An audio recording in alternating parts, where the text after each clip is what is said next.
right, so let's get moving.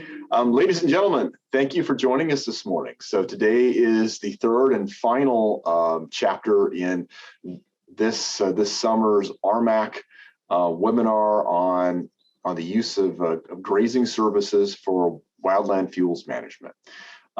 This morning we had a couple more speakers to talk about some case studies and examples of the use of grazing animals for managing fuels and other things. And I think it's gonna be a good session again.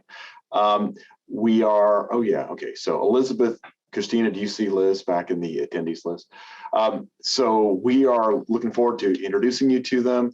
And the other videos, I promise you are coming. So there's been a couple little technical difficulties. They should be posted on the California Fire Science Consortium website here in the next few days. All of you who have registered at any time, if you just gone through the registration process, you will get an email when these are posted, and you'll be able to go and access the web pages. So that is coming shortly. So with that, I'll introduce myself. So I'm Mark Horney. I'm a professor at California Polytechnic State University in San Luis Obispo, California. I'm the Rangeland Ecology and Management instructor here. I'm also the chair of the State of California's Range Management Advisory Committee to the Board of Forestry and the Resources Agency. We call it RMAC. So you will hear RMAC mentioned a few times as we go along. RMAC, the committee, was instrumental in getting grazing as a fuel treatment practice added to the state of California's vegetation management, now called Vegetation Treatment Program. And that way the state of California can fund and support the use of grazing, as well as mastication, hand clearing, and other methods of reducing fuels to protect communities around the state. So it's there, and for the reason for our doing this webinar series is to inform fire professionals, people in fire safe councils and other organizations, private landowners, about how this tool can be used. So with that, quick introduction, I'm going to roll it on, and how about we go this way? Christy, I'm going to mess things up again for you again, but can I roll it to Stacy? Stacy, can you give an introduction to the California Fire Science Consortium and your role, and then off to Christina, who can give the final instructions on how people can use the Zoom interface during the webinar, and then we'll move it on over to Mike and Jamie.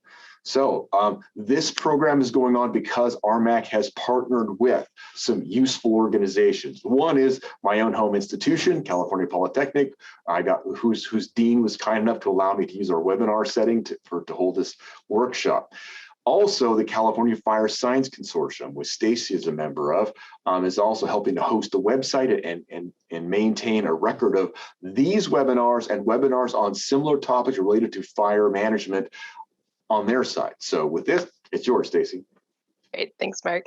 Yeah, I'm Stacy Frederick. I'm the coordinator for the California Fire Science Consortium, so I'm based at UC Berkeley, but we do fire science outreach across the state, and we're actually part of a larger joint fire science programs exchange network. So we're part of a group of professionals that's all about connecting all different private landowners, agency folks, range management people, just really trying to connect and see where we can come together to work towards fire solutions, which we think grazing and targeted grazing especially is one of the tools we're really hoping to look forward to implementing more across the state and even across the nation.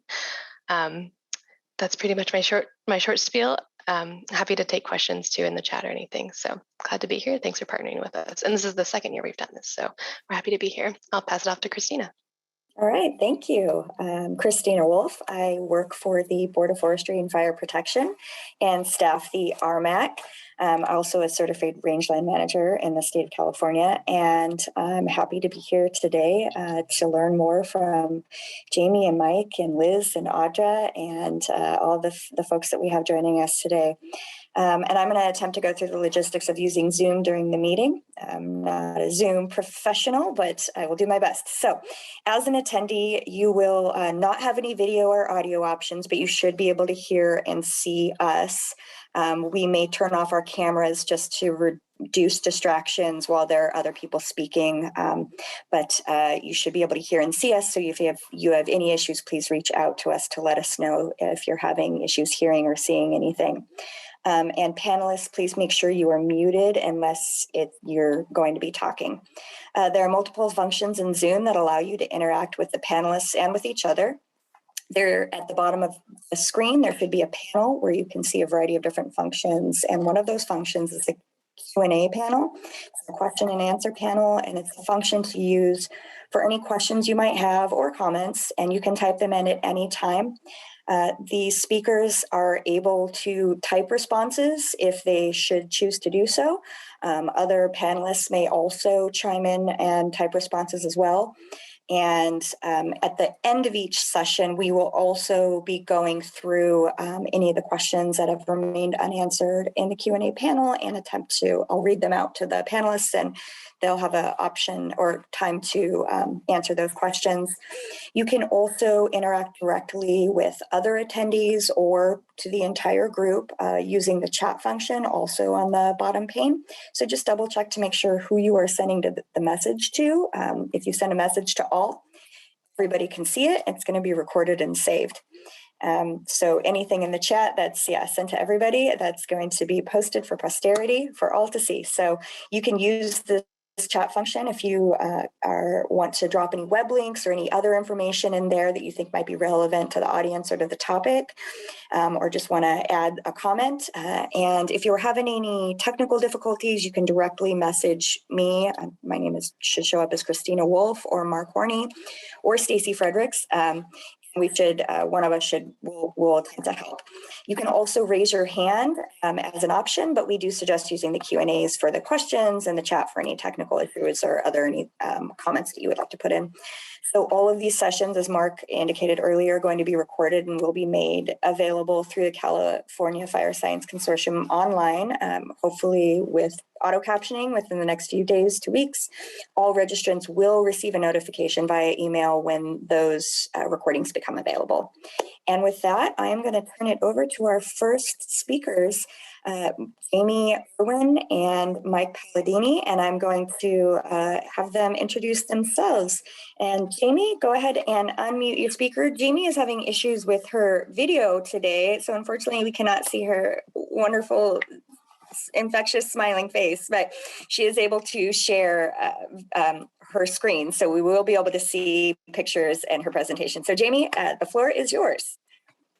Hi, thank you, Christina. Yes, Jamie Irwin with Chaos Sheep Outfit, and I'll do a little presentation kind of about our business and what our year looks like and kind of some important aspects, and then talk about our project that we worked with Mike at Napa Land Trust, and then he can dive more into the project.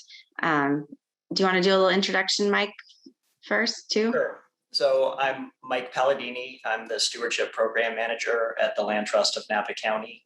I coordinate the management of our network of protected natural areas. And I'll talk more about the Land Trust, what we do, how we do it, and our grazing program specifically, as Jamie just mentioned, the grazing project we're working on with her following her presentation.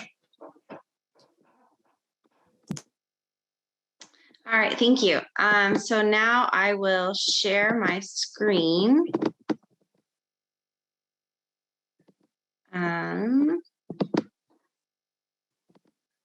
You guys see that all right? Yeah. All right.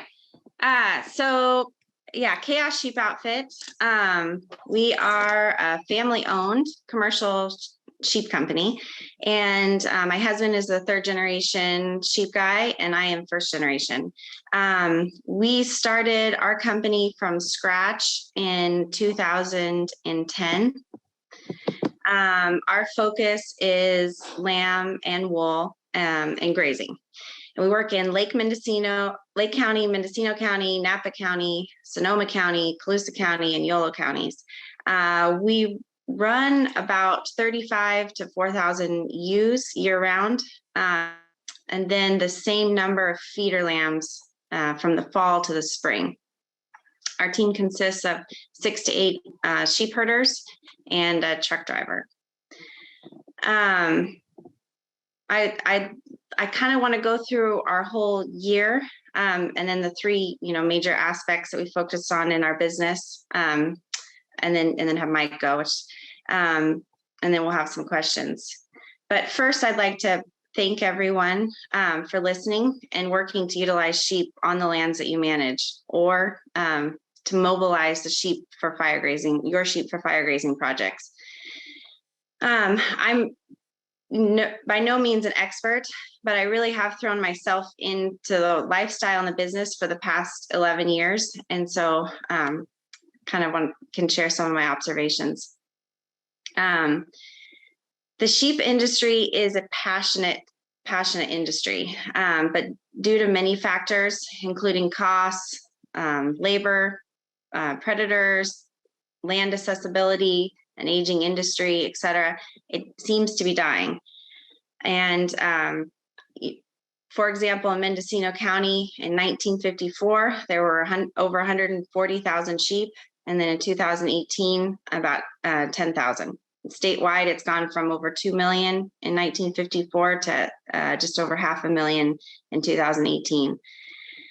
And, me being new to the sheep industry, I am pretty biased, but I do think they're really great animals, and they move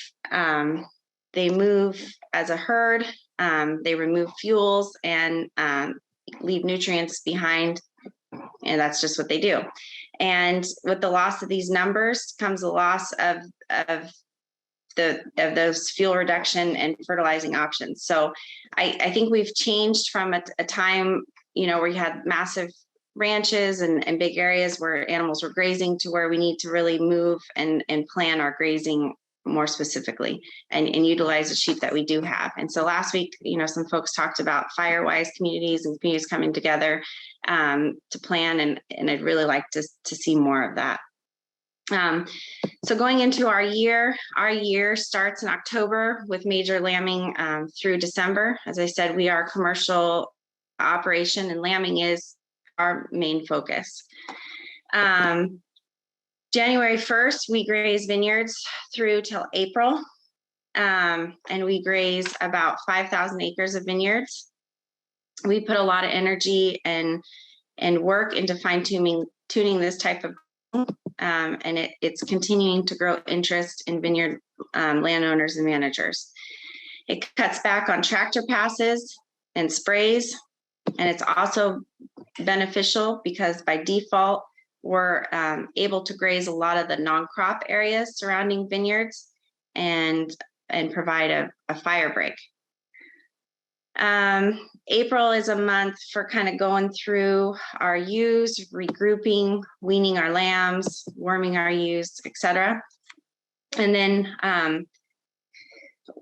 in May, we move into fire grazing, and we also turn out the rams to start our breeding season over again. We kind of honestly came into fire grazing kind of by accident. As we were building our company, growing our flock and moving around, we didn't have really a home base. And so a local homeowner association reached out to us, and because the cost of weed whacking had become, really expensive. And so they asked us to kind of take on about 100 acres around the homeowner association. And that first year we did it basically for free. And it was a steep learning curve for everyone. But we've worked with them now. I think we just finished our 6th year with them. And so, we've learned a lot, and they've grown with us. And obviously we charge more because of the intensity of the work and the fencing and the steep terrain and the labor and all those things. But here in this picture, this is about 5 acres, 600 sheep. This is the day they were turned out. And then here's the 2 days later. And so they do a really good job. And in this picture, this was burned in the Valley Fire in 2015, this property. Many of our projects have been tested against fire. This is a glass fire in 2020. On the bottom of the picture is the road, and then they had weed whacked up to the top. The charred section was weed whacked, and then you can see where the fence was, and then where the grazing happened. I think you can really alter slow fire behavior and not take it down, your grazing down to the ground this much. But I would like to see more research in that area. Besides removing fuel loads, this intense grazing during the dry season really seems to improve the native plant species. This picture was taken in April of this year, and this is a drought year. And this area was grazed with roughly 300 to 600 head for the past 4 years. But before it, you could hardly walk through this area. It was covered in star thistle. As grazers, we can see the difference we make daily. We're out there, we know, we can feel it, you can see it, but we really need to prove what we're doing is beneficial. And that's why I'm really grateful to folks like Mike with the Napa Land Trust doing the research and the data collection before and after grazing, and then throughout the year to kind of see where we can make improvements. After fire grazing, we get ready for lambing season, kind of start the whole year over again. Now, the three major things we focused on in our business is the crew, the livestock, the dogs, and then the landowners and managers. It was Robert and I for many years, and about 6 to 7 years ago, we started hiring employees, and it's hard, it's tricky, but it's also why I continue to raise sheep. We have an incredible core group, and I feel lucky to work with them. But laying down that foundation of animal culture and the culture of animal husbandry, a team mentality, honesty, and progress has been an undertaking. Things to remember. Sheep herding it's not a normal job. Because of the nature of target grazing or sheep in general, they're under electric fence or roaming and need supervision of a herder most of the time. And trust and communication are important. And then right tools for the job and really good dogs. You'll see in all these pictures, everyone has their dog with them.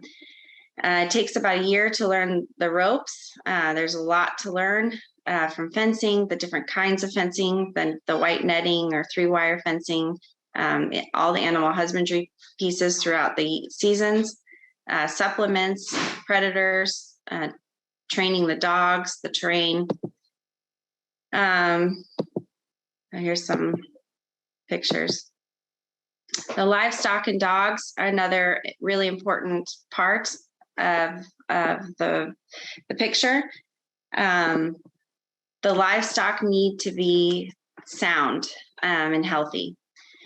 Foot rot is a huge issue in some of the wetter climates that we work in, Mendocino County, Napa County, Sonoma County. And so luckily, California Wool Growers has brought in a foot vax, and so that's really helped a lot. We could not raise livestock without our livestock protection dogs.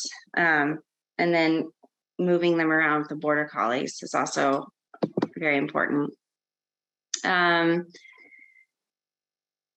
The placement and training of these, we have 30 livestock protection dogs, so there's a lot, and we need to have that many for when we graze vineyards.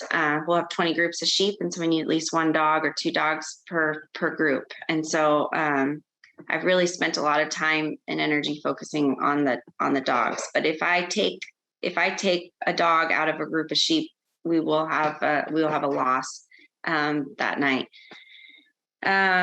So they're important. Training them and consistently and moving them and putting them in the right spot is kind of constant moving target. The more dogs we have, the less I seem to know. Each is very different, and figuring out their strengths and weaknesses is definitely part of my job. I've kind of gone against what most sheep producers would say, kind of put them out with the sheep and try not to handle them. But I think this is key. Any kind of target grazing, you really have to have friendly dogs, and that kind of poses a problem with maybe theft because, you know, they're not aggressive. But it also, it's a huge opportunity. It's a way to open up questions about the sheep and about the grazing, because people see the dogs and then can kind of, you know, start asking questions about that. And then the border collies, you really start out with a really good genetics and bloodlines. Try to find the best that are out there, and then the energy you put into the border collie is gonna show. So the third important part is the landowners and managers. We lease land, we graze cover crops and crop residues, vineyards, orchards, homeowner associations, private landowners, parks, the Bureau of Land Management, and then in this picture this is the Napa Land Trust at the Wenthrop Reserve.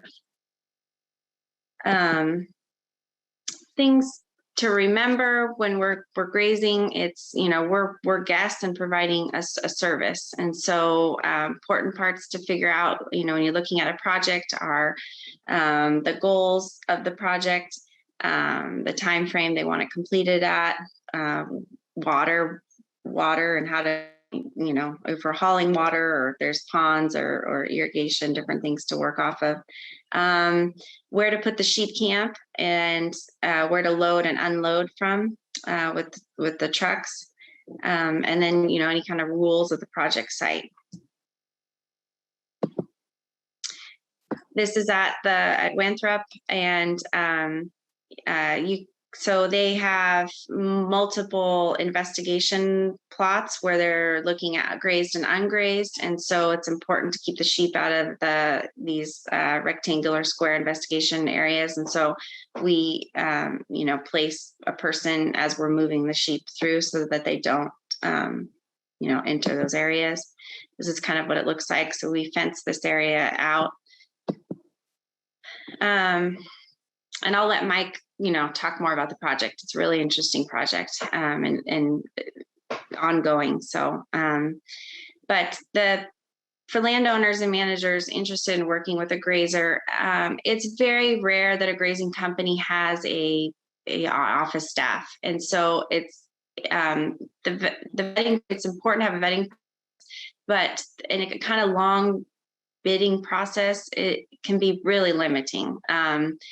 I mean, it's my husband and I, and we do all, you know, all the office stuff, and then, but we're in the field most days, you know, from light to, you know, sun up to sundown. So it's trying to figure out some kind of process where, yeah, that's going to be up to the organization, but trying to, you know, and I think where there's more competition, it's probably better to have more of a bid process, but the industry really needs to move towards more target grazing. And in many areas, there's only 1 or 2 sheep producers in the area. And so trying to work out a relationship with that person and kind of go from there. And livestock are not trees. I mean, there's 600 to 1,200 animals, and they're moving around. And so just there's, you know, they can get out and kind of, yeah, being prepared and communicating about all of that. And then water is always big. So this, the big question is pricing, and there's just too many variables. And it's constantly changing, you know, because this year the industry's hit with 50% increase to the labor. And so, you know, that it's constantly changing. But I mean, many of the factors are distance from your, you know, home base operation, water accessibility, the liability is huge, the terrain that you're working in, you know, trucking in and out, the different variables of the job site, the time of year, and then the type of fence that you're going to be using. And then of course, back to liability. That's pretty important. And with that, I thank you for listening and thinking about utilizing this, and ask questions. And if you're, you know, a grazer, if you're a generational grazer who's looking to get into it, just feel free to ask questions. And then if or try it out. And then if you're like a first generation grazer who's, kind of figured out the finances part of it and, figured that out, there's the animal husbandry piece that's important to try to, just pick up a phone, find mentors, ask questions. We've had many, many people help us. I feel very fortunate about. But with that, I think I will hand it over to Mike. Would you like to take any questions now, or would you want to transition to Mike and then answer questions all at once? What do you think? I'll take questions. That's fine. We'll just do a bit for that. Jeremy Zagarella is asking, how do we ensure that tree seedlings don't get grazed so that we can create a landscape with uneven aged trees? Oh, well, and Mike actually might handle that question because we're working in an oak woodland, and I think he was pretty nervous about that originally. Sure, it's a great question. I can definitely, I'll talk a little bit more about it in my presentation, but it was a major concern for us because we're trying to do some good things for native plant communities in the oak woodland understory, and we don't want to inadvertently affect our oak recruitment in the process. So we have grazed with both goats and sheep. It was probably a little bit more of a concern with goats because they're more of a browser. But we kept just a very careful eye on it. And with the level of control we can get over grazing duration, we were able to move the animals before they had a significant impact on our seedling and sapling sized oak trees.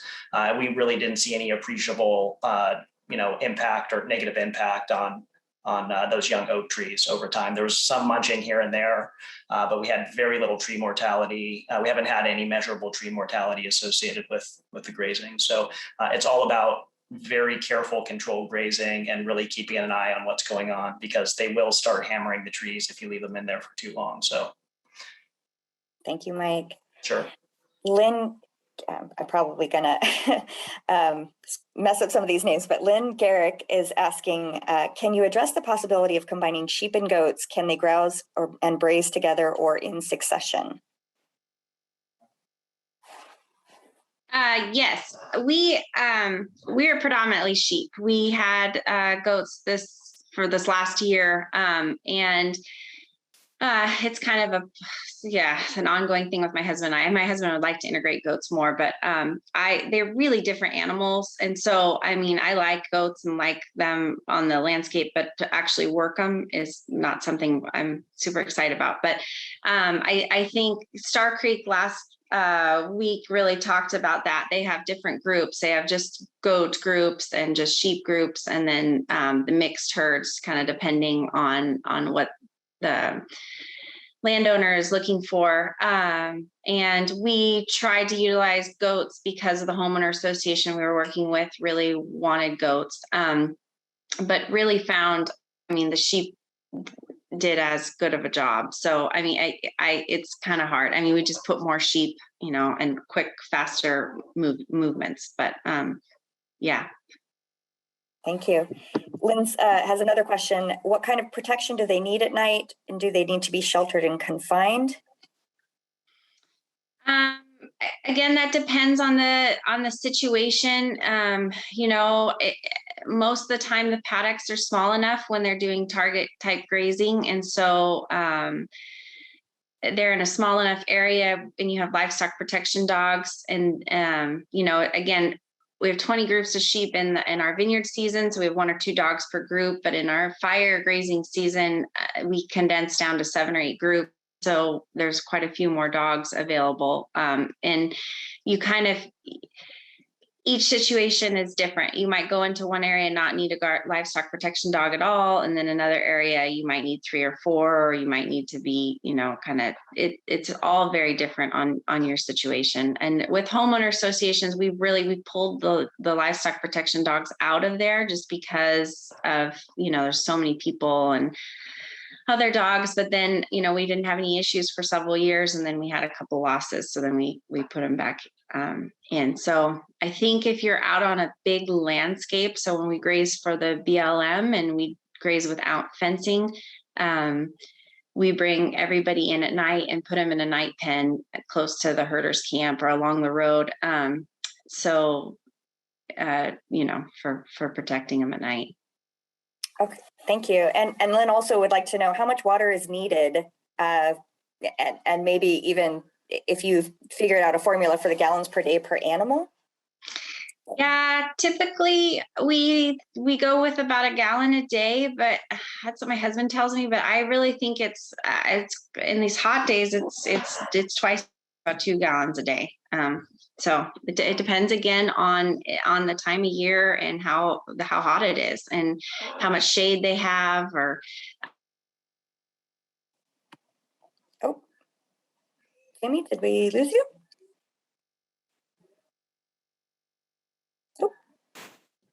All right. While Jamie recovers, why don't we roll it over to Mike? Sounds good. Uh-oh. Back. I'm back. Okay. Great.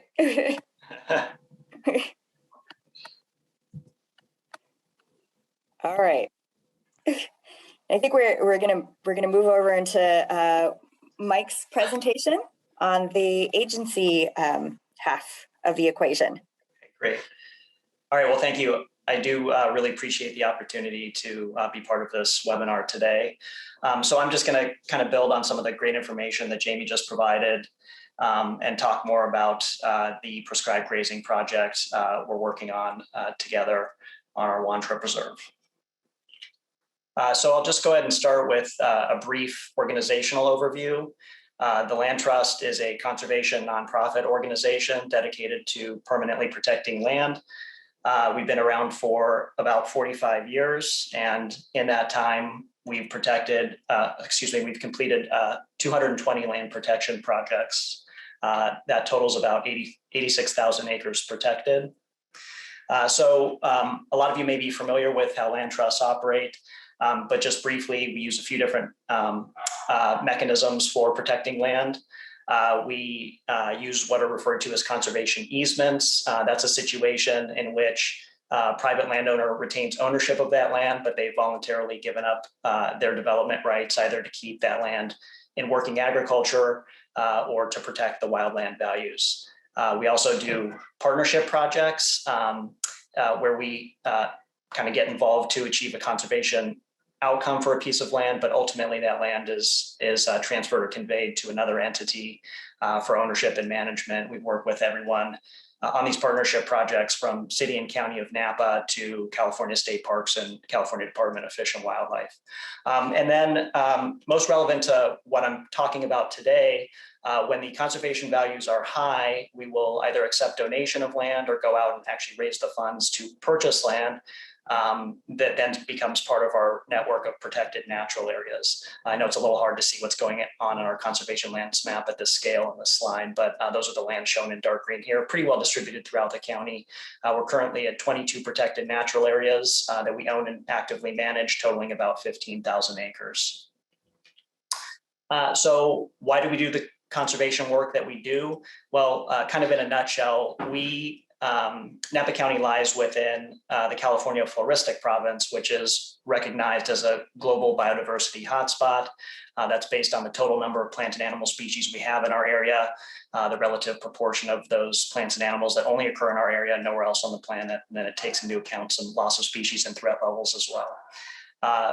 But that's not to say that we receive our conservation lands in a pristine condition, and they're sort of these static places that stay in that condition. So we really do strive to engage in active land management, and that takes a lot of different forms. We do prescribed burning, forest health and fuels reduction.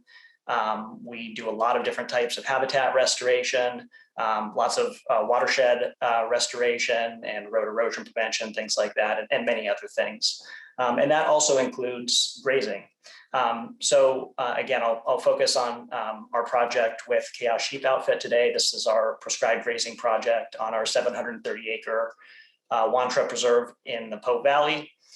This Google Earth map, it's kind of a vicinity map just to give you a sense of kind of where in the county it lies. The yellow boundary right in the middle there is the preserve boundary. You can see the northern end of the Napa Valley to the west. Howell Mountain, town of Angwin, kind of to the northwest there. Got Middletown and Lake County to the north, and then Puda Creek flowing into the north end of Lake Berryessa to the east. So this is an oak woodland dominated preserve. It's actually our most oak woodland dominated preserve. We always have oak woodlands as sort of a habitat type in the mix on our preserves, but they often co-occur with a lot of other habitat types and sort of a fine complex mosaic, but this really is pretty solidly oak woodland.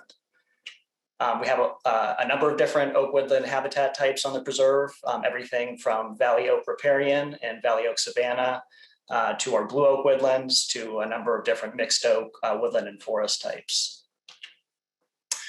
So we have a long history of oak restoration on the property dating back 30+ years. We've got oak plantings of that older age all the way down to just a few years old and very new plantings as well. We've engaged a lot of volunteers in this effort. It's been some really nice projects here. But the distinction here is this is very much an oak overstory effort. We're trying to reestablish oak canopy where that has been lost. But we had a big problem in our oak woodland understory. And that was in the form of broad scale, heavy invasion by non-native exotic plant species. These are our species that are introduced from other areas, typically other continents. They come in, actively outcompete and displace our native plants and can cause a whole host of problems, both in terms of fuels and ecology. And it also leads to a heavy buildup of what we call weed thatch. This is annual dry matter. That was a major concern for us for a few different reasons. The first, in a word, was wildfire. Many of you know that Napa County has been dramatically impacted by recent wildfires. We were hit very hard by the 2017 North Bay fires. And last year was pretty staggering for us. The statistic here in the slide, 42% of Napa County burned, 211,000 acres just in 2020. So we are very focused on fuel reduction and fire risk mitigation on our properties. This map here just comes from the Napa County Community Wildfire Protection Plan, their community-based maps. You can see it shows fires by decade. You can see lots of recent fires, but really that grayed out area with kind of Lake Berryessa right in the middle there, that's the 2020 glass fire and LNU complex footprint, just really a pretty staggering fire season. And then, as I alluded to before, our other focus here was our remaining native plants in the system, our native plant communities, because we know that this heavy buildup of weed thatch can actually create almost an impenetrable barrier that makes it hard for the remaining native plants in the system to germinate, grow, and reproduce. So we were focused on that concern as well. So we use a lot of different tools in our toolbox to address invasive species and fuel loads. We have an active program of prescribed burning, working in partnership with Cal Fire. We use targeted herbicide application, where that's the most effective tool in the toolbox. We work extensively through field seasons with AmeriCorps crews to do manual control or hand pulling, where that's a viable method. And then we also use mechanical control, such as well-timed mowing, to address these invasive species issues. But we knew that because of the breadth of the invasion, the size and terrain of the preserve, the access, we weren't going to be able to burn our way out of it, spray our way out of it, hand pull our way out of it, or mow our way out of it. So that really pushed us toward a focus on grazing, carefully controlled, focused grazing. So again, our focus here was to reduce that heavy accumulation of that mostly non-native annual plant dry matter.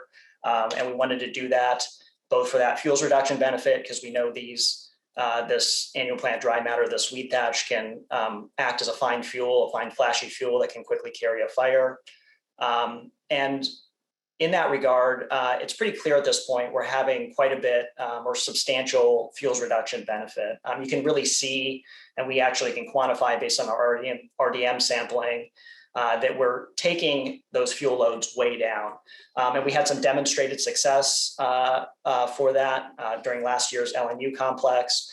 We had a spot fire start on a neighboring property. It quickly started spreading, including burning towards some heavily wooded areas. And it hit our grazing. It was a little hard to capture photographically. So I sort of marked up this photo just to show you what's going on. But you can see it hit our grazing project boundary and really just stopped. It just sat down. Fire crews in the area were able to easily get in there and mop it up. So some demonstrated success on the fuels reduction front there.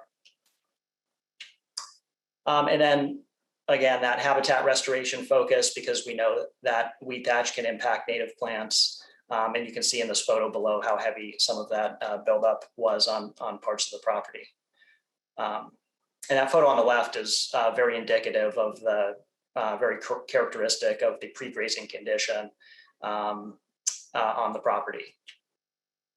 So we decided to go with dry season grazing here for a few different reasons.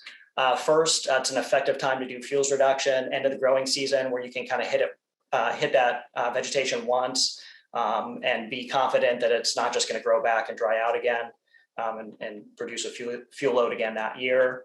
And then it also allows the remaining native plants in these areas to produce and disperse seed before being impacted by grazing.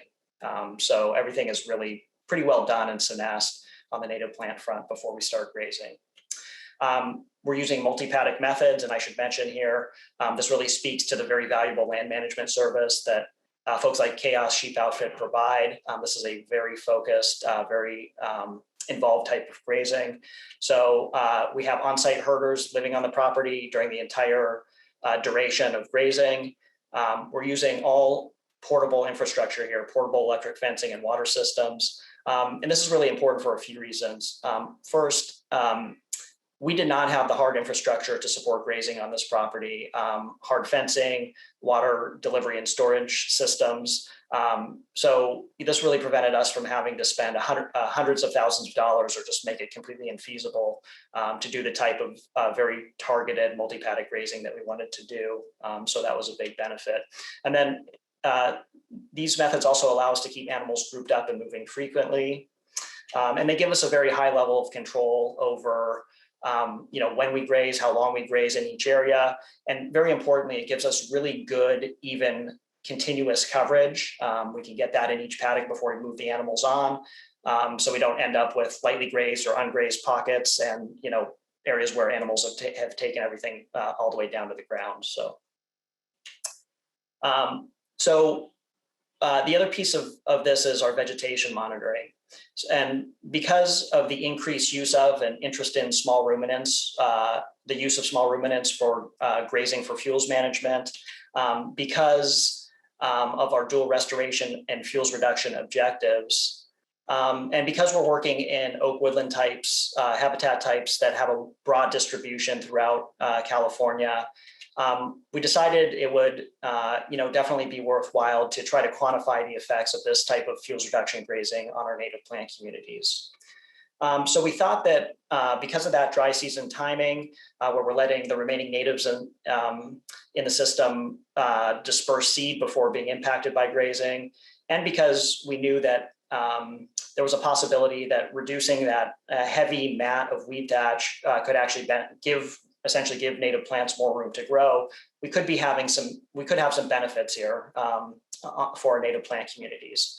But really our question became, or our question is, can we are we going to detect statistically significant changes in our native plant communities, specifically related to species richness, that's the total number of species, and the abundance, i.e. cover.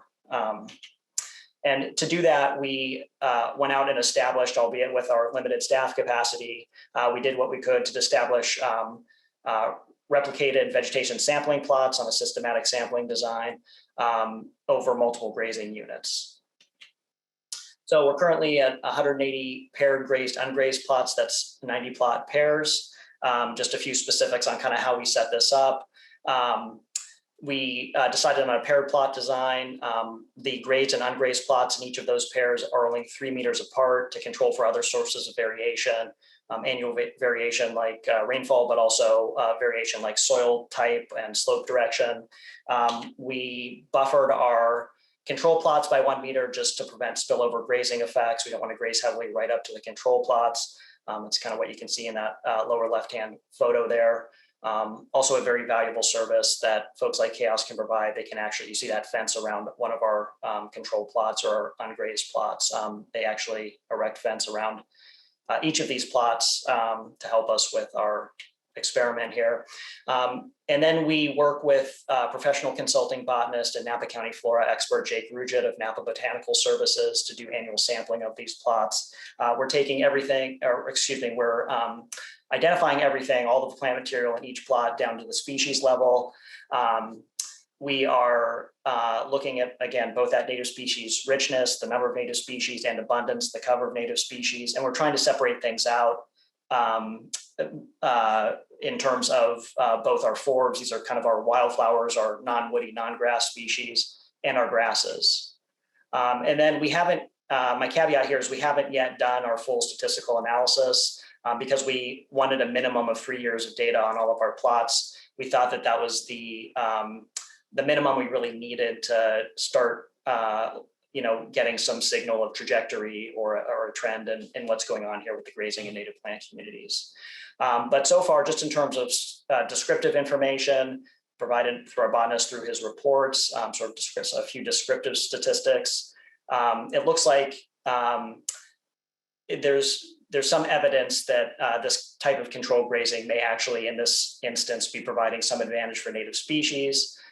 For example, our 2021 sampling, our latest round of sampling done last spring, we saw a 28% greater native species richness in grazed plots than in ungrazed plots, and 42% greater native species cover in grazed than in ungrazed plots. And that really has been a pretty consistent, more or less pretty consistent result across all of our years of data collection. Now, whether we saw a quick bump and we're kind of maintaining at that level, whether we're continually seeing increases year over year, or whether that's going to continue for a period and then fall off, those are all questions that we're still working out. Interestingly, we're not seeing a lot of measurable difference in our native grass cover, grazed versus ungrazed. But the big caveat there, the big sort of preface there is that there's just really very few native grasses in this system overall. So, there probably were more native annual grasses historically, and we're not grazing in, just based on canopy cover and some other factors, areas where there's a lot of those native perennial grasses. And then this is pretty striking. 45% greater cover of native forbs in grazed plots than in those excluded or ungrazed plots. And this is pretty exciting because historically we likely had a lot more forbs, a lot more wildflowers in these areas, in these systems. So that's interesting. Okay, just a brief note on project cost and funding. So Jamie mentioned, and it's very important to note that, there's obviously a lot of variability for her in how the cost breaks down based on the specifics of the project. But, as I mentioned before, this is a really, really specific, focused type of controlled grazing. And as she talked about, it entails a lot of work. So we're at $263 an acre currently. And, you can look at that in a few different ways. Certainly it does add up over large acreage, but, when compared with other fuels reduction treatments, where you're looking at anything from, $1,300 to $3,500 an acre. Granted, maybe a little bit of apples and oranges there because, those are often for kind of woody treatments and more of a forested area. You are getting a lot of, we really feel like we are getting a lot of fuels reduction and possibly habitat restoration benefit for our dollars here. And this work has been funded or partially funded, assisted financially by Natural Resources Conservation Service Conservation Innovation Grant.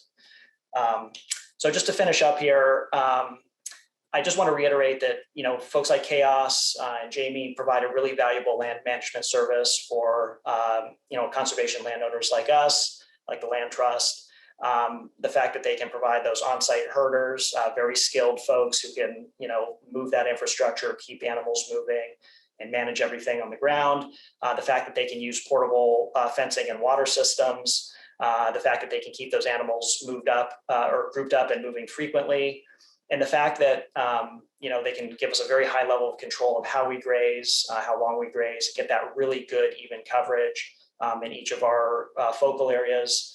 And as I mentioned, their ability to do things like exclude our control plots from grazing by putting that fence up. Those are all really valuable services that they provide. So we really appreciate it, and we hope we can keep going with this. And with that, I will go ahead and finish up, and I'm also happy to answer any questions folks have. Just to note, this is a sea of sky lupin, one of our native lupins, and the grazing project area, this photo here. So even in a really dry year, we're seeing some really beautiful wildflower displays in some of our grazed areas. This is just from last spring. Gorgeous photo, Mike. This is Christina, State Board of Forestry. Thank you so much for that. Sure. We have some other questions that came in for Jamie and you, but I know that you have to leave us a little bit earlier and not able to join us for the lunchtime discussion. So I want to make sure to ask you one of the questions that came in the chat from Jeremy Zagarella. It says, just to be clear, there was no seeding of natives and all recruitment was from the existing seed bank. Is that correct? That is correct. Yep. So this is, in that regard, I guess you would say passive restoration, and that we're not taking that second, often very complex and expensive step of actually, propagating native plants and outplanting and caring for those plantings. We knew we had substantial, just from on the ground observation, we knew that there were natives remaining in the system. We still had something of a native, native soil seed bank. Our focus here was really to try to make those remaining natives more competitive by giving them some more room to grow and really trying to release them from that heavy barrier provided by all that built up annual dry matter to allow for seed germination, growth, and reproduction. So, great, thank you. And so the following questions, we still have about 5 minutes for questions. So the following questions will be for either or both of you. Okay. Dennis Cakebread has asked, Jamie mentioned a hoof problem with the sheep. How is that treated? Yeah, so I mean, historically we treated it by trimming hooves and hoof baths, or running them through a foot bath. But the last several years, California Wool Growers has brought in a foot vaccine, and so we give that to our ewes. The first time you give it, you give it, and then a month or two later you give the second booster shot, and then you give it every year. So we give a vaccine to our ewes every year for foot rot, and you still have some issues, or a lamb, you still carry it still, so you'll still have some issues, but that's really helped a lot. Thank you, Jamie. The California Wool Growers, yeah. Kim Ingram asks, when working with private forest landowners, is there a minimum acreage you would need in order to graze sheep most effectively? Well, I really like, we'll graze 20 acres for some of the vineyards. We'll come back and do a fire grazing for 20 acres. But 100 acres is really where I like to start thinking about projects, because it, just by the time you move all the animals and all the fencing and all the herders, and it's kind of nice to kind of be there for a second. But if folks, if you have like private landowners, we do like with the homeowner association, there's a bunch of houses kind of surrounding it that have 5 acres. So what we've started doing is going into those areas and grazing those 5 acres for folks. But we're right there, and kind of as we finish up our project with the homeowner association. So again, it depends on where you're located and all those things. Sure, thank you. An anonymous question submitted is, how many times are you conducting RDM monitoring on an annual basis? We just do it one time per year while in grazing, and we have just selected a random subsample of our grazing plots to focus on for RDM. So we're looking at RDM in our ungrazed plots and RDM in our grazed plots to kind of get a good sense there of what the difference is. Great, thank you. Bob Gillespie has said, this is not a question. Thank you, Mike and Jamie, for your presentation. And I'm sure that NRCS in California is looking forward to your final reports. Thank you, Bob. Clark Devoto asks, a lot of this fuel reduction grazing looks far more intense than standard regenerative grazing. Where is the line between overgrazing and grazing for fire management? And are there any issues with recovery after grazing? Yeah, I think Mike will probably answer this pretty well too. But for me, I think when you go in with large numbers of animals and you're there for 2 to 3 days and you remove the fuels, it does seem a little intense and like, oh man. But I think where you run overgrazing issues is when animals are there for, weeks and you start feeding in that area and that kind of thing. So I think the flash kind of grazing, even if it's down to bare ground, does seem to come back. And now I don't think you want to, sometimes I'd like to, it's a question for me as a grazer, for long-term research. I mean, if we are doing this year after, give it a break 1 year, or what does that, these are kind of questions that come up for me, but Mike can answer that as well, because I think that was a concern. Sure. So I think what gives us a pretty high level of comfort for the for how much we're taking it down is that we're doing this in the dry season. This is really dry matter reduction in the dry season. Soils are dry, and so, that's one piece, and we haven't seen, things come back very quickly after the first rains and really across the board after the first rains in the fall. We haven't seen any evidence of erosion, but we are very, it definitely took some calibration because it's a wheat thatch reduction project. We didn't want to go too light on it because we really thought we weren't, just because of how quickly how the buildup, how quickly it returns, all of that, we really wanted to take it down quite a bit. So we were watching that very closely, and maybe there was a little bit of a comfort level issue and some calibration, as I mentioned, but I think we're feeling pretty good about how much we're taking it down. And we haven't seen, as you saw in those numbers there, it looks like we're not having an impact on our native plant communities. We haven't seen erosion. Things come back very quickly after those first rains. And the other thing to keep in mind is, historically in a lot of these areas, as I mentioned, forbs would have been more dominant, but you would not have had that heavy continuous layer of mostly, non-native annual plant matter. You would have had, probably more native grasses, a lot more forbs with, even more bare ground in the interstitial spaces. So, so anyway, so we haven't, we're thinking about, kind of what the natural condition is here. And we're also, we were just looking at it, taking a very careful look in terms of monitoring to figure out how much we should be taking it down to stop short of, erosion and, impeding recovery. And we really haven't seen that yet. So. Thank you, Mike. And thank you both, Mike and Jamie. Any questions that we have pending that are unanswered, we will roll over into the lunchtime discussion. And so don't worry if your question didn't get answered, we will still pose that to our presenters or Jamie. Mike is going to have to leave us and unfortunately will not be able to join us for the lunchtime discussion, but Jamie will be there for to answer questions. And we're going to thank you again, both you, Jamie and Mike. And we're going to transition now into Elizabeth Rykowski and Audra Devoto will be talking about their grazing project. Awesome. Thank you, Christina. Thank you. All right.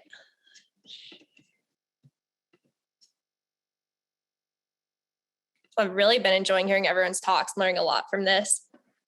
Okay, so my name is Liz Rykowski. I'm the co-owner and manager of Willow Creek Land and Cattle, which is a small targeted cattle grazing business. So I'm going to be talking today about our targeted grazing programs, what they look like, what are some of the challenges and opportunities, and what are some of the outcomes that we can expect.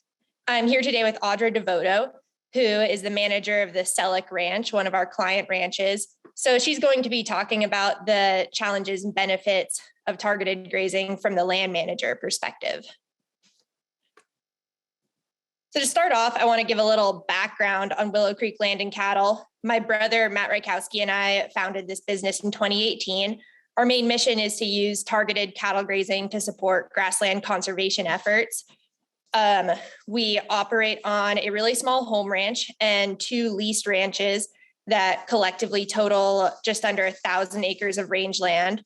Our leases are more traditional, meaning that we're expected to provide compensation to graze cattle on these ranches.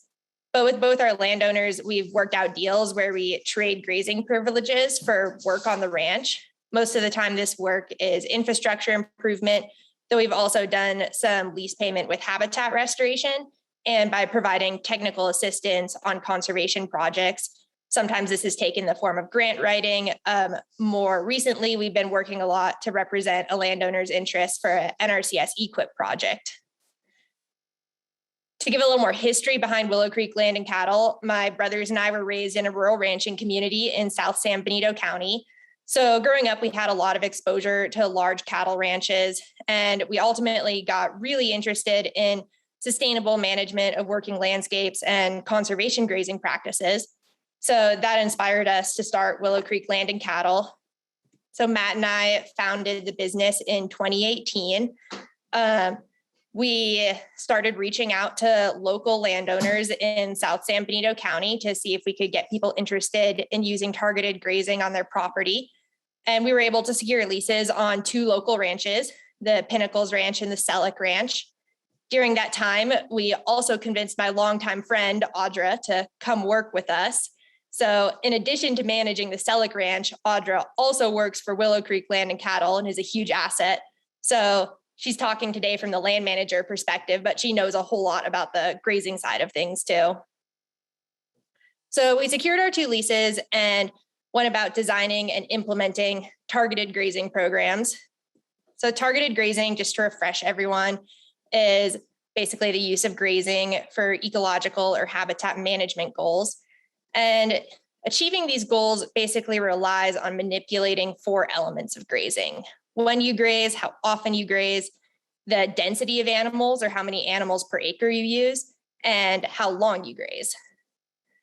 So we manipulate these 4 elements on our 2 lease properties by dividing the ranches into a bunch of paddocks using portable electric fencing.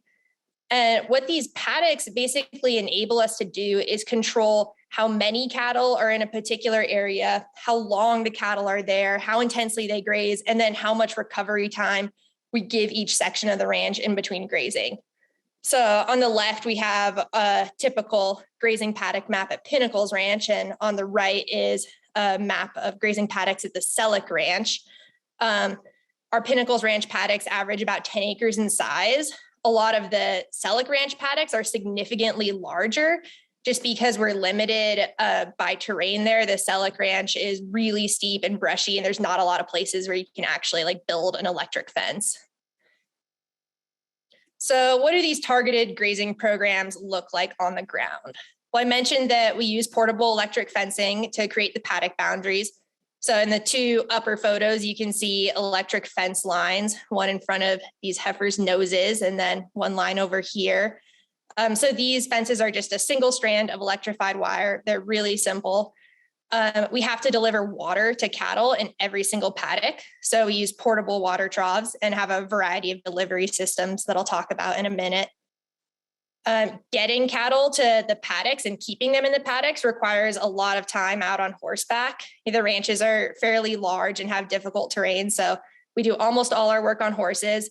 We also rely really heavily on working dogs because both ranches have some areas that are too steep and brushy to even get a horse in there.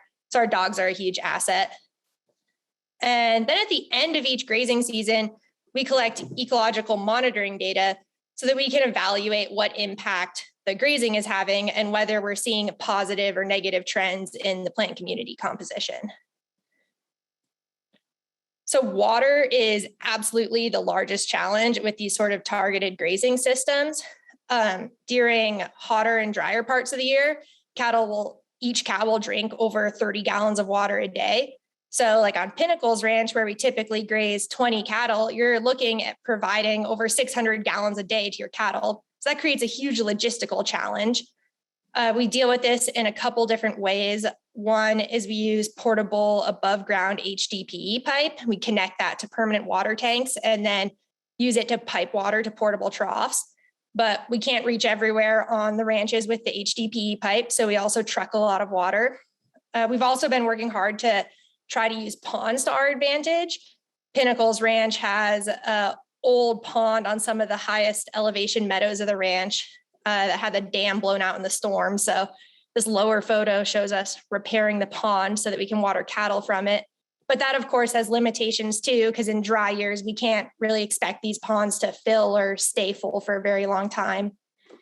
An alternative solution to this water problem is making the investment in really good water infrastructure. And we're actually working on that at the Selleck Ranch with the support of an NRCS EQIP project. So Audra is going to be talking about that. Data collection is a really important part of our operation. There's a lot we don't really know about the impacts of targeted rotational grazing.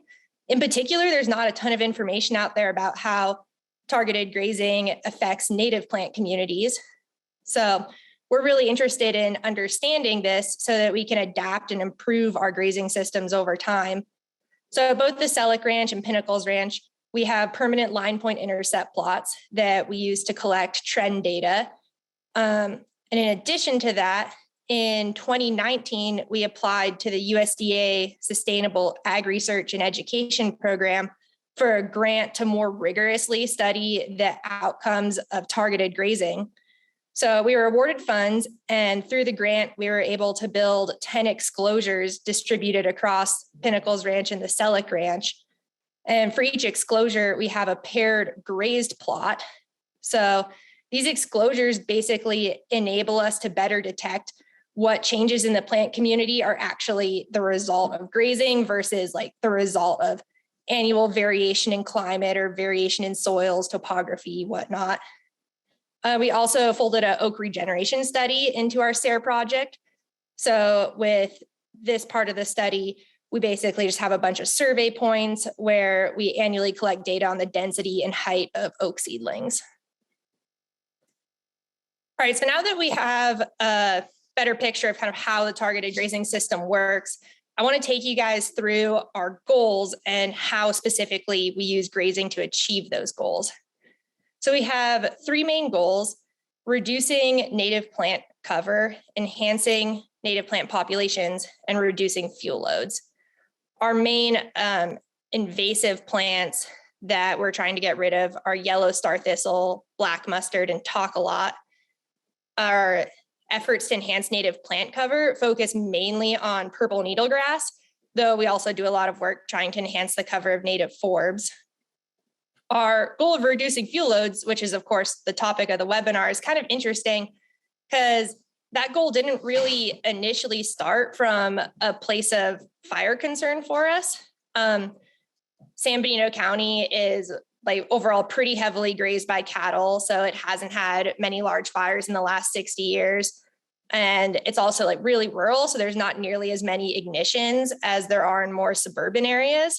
So for us, the goal of reducing fuel loads came from the understanding that invasive annual grasses compete really heavily with native flora, and we weren't going to have any success restoring native plant populations if we didn't do something about this like huge biomass of invasive annual grasses on both of the lease ranches. So this slide is to give you an example of how we go about reducing invasive plant cover. This is at Pinnacles Ranch, where we have some pockets of pretty dense black mustard cover. We've found that cattle find black mustard really palatable all the way from the bolt to the flowering life stage. So if you intensely graze cattle on black mustard during that time period, they'll literally like go find it and select for it and make a huge impact on the plant. So in the photo on the left, there's two paddocks here. On the left side, cattle are about halfway done grazing a patch of black mustard. You can see some like little flowering heads remaining there. And they're about to be moved over to this paddock on the right, which has a nice little patch of black mustard. And then this right-hand photo shows the same area a month later, and you can see that there's really no flowering heads of black mustard left. So we've caused a lot of mortality and significantly reduced seed set for that year. And the idea is that by repeating this mustard treatment year after year, we'll gradually eliminate that population of black mustard. Our second goal is enhancing native plant communities with a particular focus on purple needlegrass. We've found that early winter grazing can be really effective for promoting purple needlegrass cover. Early in the winter, our invasive annual grasses are really soft and succulent. Cattle really like them. So we found that if we turn cattle out in pastures that have mixed annual and perennial grass cover, the cattle will pretty much graze out all the invasive grasses before they touch the perennial grass. So this photo on the left shows the really cool sort of mowing pattern that you get with cattle, where they've knocked back all the invasive grasses, but really haven't touched these big wolfy clumps of purple needlegrass. The photo on the right is one of those same plants, just photographed from a different angle in April. So you can see that the purple needlegrass has stayed taller than the invasive grasses all the way up to its flowering and seed set stage. Timing is really, really essential here. You can have the exact opposite effect if you graze cattle early in the summer when all the invasive grasses are brown, but purple needlegrass is still green. They'll go looking for that green feed and really heavily impact the needlegrass. I wanted to show you guys an example of some of our plant community data. The green line at the top shows average perennial grass cover per sampling plot at Pinnacles Ranch. So you can see from 2019 to 2020, we had a pretty nice upward trend in total perennial grass cover and a slight upward trend in the cover of all our individual perennial grass species. Obviously, this isn't a statistically significant change, and we have some really big error bars, but it's been really encouraging for us to see that perennial grass cover is so far trending in the right direction. So we're also really interested in enhancing our native forb cover. Native forbs also suffer a lot from competition with invasive annual grasses. So grazing back these invasive grasses in the winter can really help give your native forbs a chance. One thing to keep in mind is cattle really enjoy eating pretty much every species pictured here. They particularly love to eat California poppy and arroyo lupin. So making sure to give these native forbs a break from grazing when they're trying to flower and set seed, we found has been really helpful. Now for our last goal, reducing fuel loads. I was really interested in the question of how much do we want to graze off to create fire safety without overgrazing? It's something that I think about a lot. Cattle are phenomenal reducers of fine fuel. A mature cow will eat about 30 pounds dry weight of feed a day. So there's no doubt in my mind that cattle have a huge impact on fuel loads across the state. But I think as someone who's also interested in continuing to grow grass to feed my cattle, the big question for me is, how do we create landscapes that are fire resilient, but also healthy, productive ecosystems? We could, graze this pasture here down to bare dirt everywhere, and it wouldn't be able to burn anymore. So it'd be really fire safe, but I'd have some concerns about erosion and invasion by really nasty weeds, potentially weeds that my cattle don't like to eat. So fortunately, just combing through literature and going to other webinars and talking to folks, I found some really good guidance on how much fuel we want to graze down. The Cooperative Extension and a number of other folks produced a great paper on this recently. They showed some fire modeling data that suggested that if you keep fuel loads below 1,200 pounds, then in the absence of really high wind events, you'll be able to keep flame lengths below 4 feet during a wildfire, which is a critical threshold for being able to fight a fire with a ground crew. But for me, that's only half the story. I also want to know, how do I make my ecosystem have great native plant diversity and produce enough feed to continue to support a ranching operation. So there's been some work done on this too.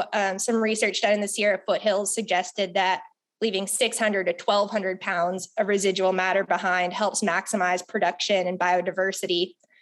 So I think it's like interesting and encouraging that these numbers are pretty close together.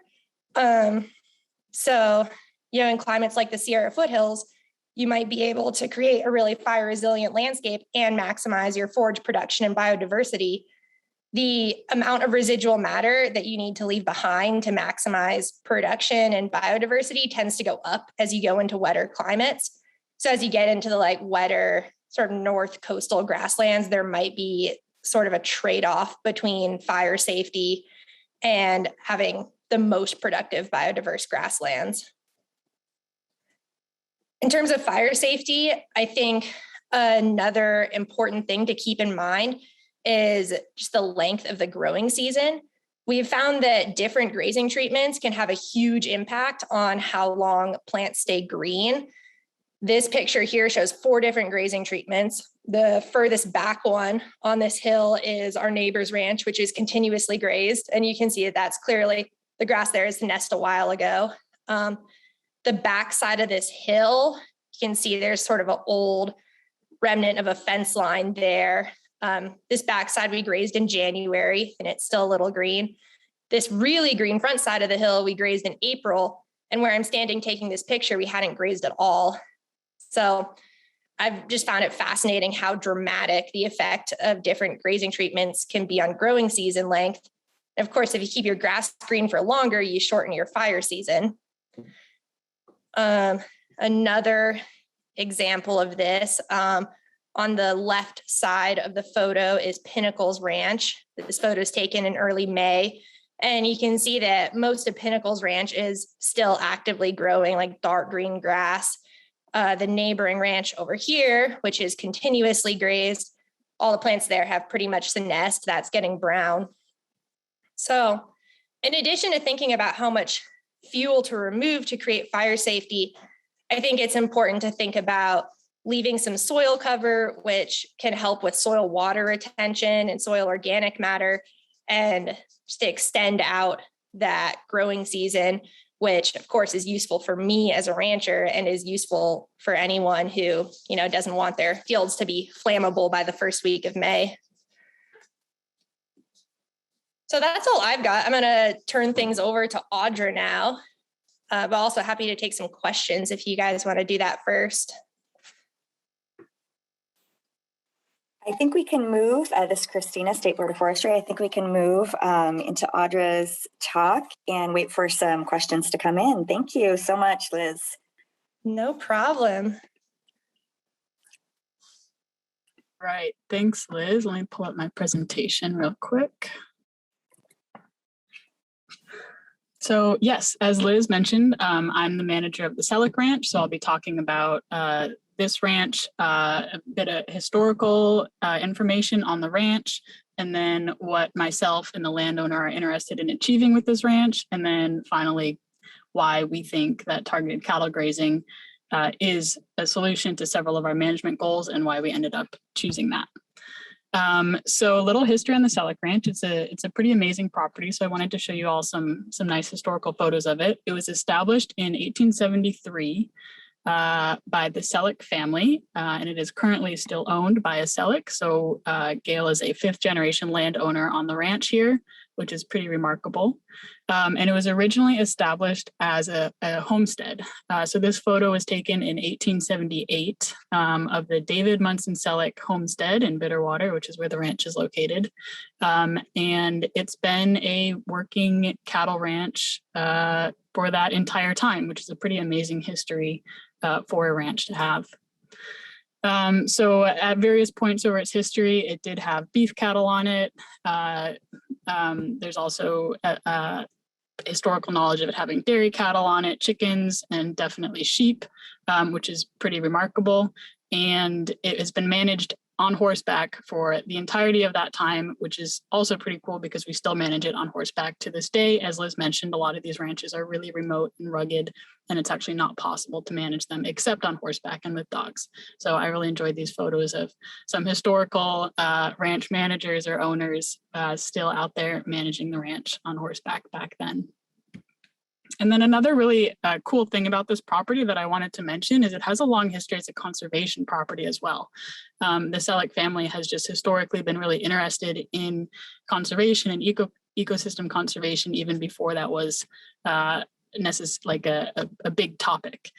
So one example of that is in the 1960s, they partnered with the U.S. Department of Fish and Game to install a quail guzzler on the top of the property. And a quail guzzler is a underground tank that collects condensation and makes that water available for small game and specifically quail to drink from during the dry season. So here's some pictures of it. It's a little hard to see, but it's essentially a big underground tank with a small entrance for the small animals. And this is located on the very top part of the ranch that is otherwise extremely dry and really has no water source on it. So that's pretty cool. And this also is helpful for informing the current management goals of the property because the landowner is interested in keeping those conservation goals going to the present day. So as I mentioned, I'm the ranch manager. I live in this little cabin right here, and it's pretty cool. The cabin has been around since the turn of the century. Here it is on the left in the 1900s, and you can see there used to be sheep on the ranch. These sheep are actually standing on a blanket of snow, which does not happen anymore, unfortunately, in the Central Coast Mountains, San Benito County, where we are, but it did used to snow. And then to this day, the cabin is still standing. We've added some rooms to it, various people over the years. And this cabin also has a long history of housing managers of the ranch in it. So that's also pretty cool. So just to kind of recap the whole timeline of the ranch, because it's actually pretty relevant for how we designed the management goals for this place. It was founded in 1873. And then starting in the mid-1900s, the east side of the ranch, it's divided into two parcels across a highway, was farmed primarily with dry farming cereal crops such as barley. And in this picture, you can actually see evidence of that farming. It still has the impressions of the plowed rows present in it. And that actually really changes how we manage this piece of land specifically. So I wanted to bring that up. And then the west side is really hilly cattle country. So in this inset picture, it's a little hard to tell, but a lot of the ranch is quite steep and quite brushy. So that also informs how we are interested in managing it. And it's had cattle on it for a long time. So all land was leased to a neighboring cattle rancher up until 2019, when Willow Creek Land and Cattle took over the lease on the entire property. So because of the fact that it was leased by a neighboring cattle rancher, there are a lot of challenges associated with managing this ranch, one of which was it lacked a significant amount of infrastructure. So because it was leased by a neighbor, there were actually entire sections of perimeter fence that were missing. So when Willow Creek Land and Cattle first took over and when I first moved to the ranch, there was a lot of work that was needed to be done just to allow cattle to be brought onto the property. There was missing fences, missing gates, really bad water sources, or no water at all in some places, and we had really no cattle corrals to work with either. And then in addition to that, the ranch was definitely not ecologically healthy. So parts of it, especially the east side, which had been farmed, was quite overgrown with star thistle, mustard, and other invasive species, as you can really see in this picture here. It was the point that the mustard was above a horse's head trying to get through it. So it was a pretty hostile place to put cows onto and just not very productive. And then other parts of the west side were significantly overgrazed and required a lot of rest. So this is kind of the situation of the ranch was in when I moved on to it. And so the landowner, Gail, and I sat down and had many conversations about what the ranch needed and what we wanted the goals of managing the ranch to be. And so, like I said, especially because of the long history of conservation and the landowner's particular interest in that, the two biggest goals were really to restore the healthy grasslands and provide native bird and animal habitat. So that would really be the primary goals of the managing this ranch. And then As well, we wanted to preserve the historic function of the ranch as a actual working cattle and or sheep ranch. And then finally, we wanted to increase the resiliency of the ecosystem, both in terms of fire safety and then also erosion safety and other things like that, and invasion by future invasive species as well. So now I just want to talk about a couple things that Gail and I did to experiment with ways to meet these management goals off the bat, and then I'll get into the actual cattle grazing. So the first thing we did is we actually did bring a flock of sheep onto the ranch within a few months of me moving there, because we were very interested in the sheep's ability to kind of reduce fuel and graze right around the houses. And we thought they might be a little easier to work with because they're so small. That was not quite correct. But it turns out that in this particular ranch, grazing with sheep was highly labor intensive because there was not a single piece of fencing on the entire ranch that a sheep couldn't get through. So we had to rely 100% on this temporary electric netting, which you saw also in some earlier presentations. And it does work really well. It will keep the sheep in and it will confine them to one location, but it's really labor intensive. So we weren't able to graze much land with these sheep. And we did find that it was very effective at reducing fuel loads immediately around the houses, which is good. It's actually a requirement of a lot of fire insurance companies that you have no vegetation immediately around the houses. So that was good. But after a few times of the sheep getting out, we didn't have any perimeter fencing. They actually ended up a couple miles down the highway on one occasion. It was a very stressful and labor-intensive experience, and we got rid of that herd of sheep within about 5 months. So it didn't quite work out.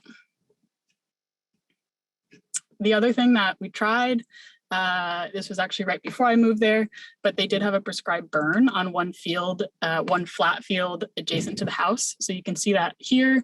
And the prescribed burn was run by Davey Rao of the UC Berkeley Extension, and followed by a spraying for invasive species to try to eliminate the seed bank, and then a seeding of a pasture mix of forage. And the prescribed burn, I would say, was actually, well, the combination of all of those 3 treatments was relatively successful. I'm going to show you some pictures of this field as it looks today, and it did a good job reducing some of these invasives. However, burning a field like that was very expensive, required the support of a lot of people, and is simply not practical for burning really large tracts of land, especially that hilly, brushy country. So this wasn't going to work for the rest of the ranch, although it was a nice experiment. So finally, in April 2020, we got our first Willow Creek land and cattle cows on the ranch. On the right here, you can see Liz counting the cows. This is right after they came off the big truck. And we put them on the east side, which is the farm side. So you can see that side is pretty overgrown with mustard. So that was really one of our first goals, was to see, could we use these cattle to solve the overgrowth of invasives on the east side of the ranch? And it was pretty challenging.